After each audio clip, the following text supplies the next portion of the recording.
ยินดีต้อนรับเข้าสู่วิดีโอแนะนำหน้าตาของ Word ตอนที่ 3 ในตอนนี้พวกเขาจะเริ่มทำความรู้จักกับ Zoom Control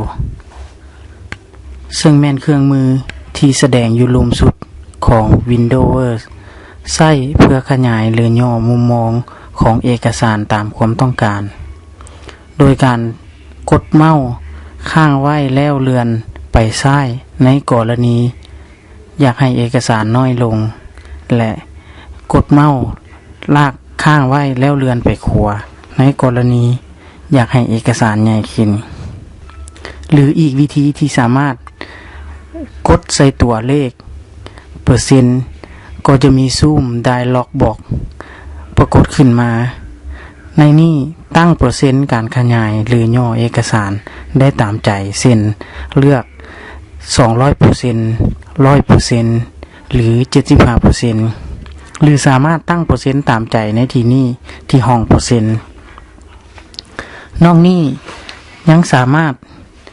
ตั้งได้อีกหลายแบบเช่น Page Width ในกรณีที่ต้องตั้งให้อิงตามความกว้างของหน้าตาเอกสารหรือ Text Width ในกรณีที่ตั้งให้อิงตามความยาวของตัวอักษรในเอกสาร Home Page ในกรณีต้องการให้เบิ่งทั้งหมดหน้าของเอกสาร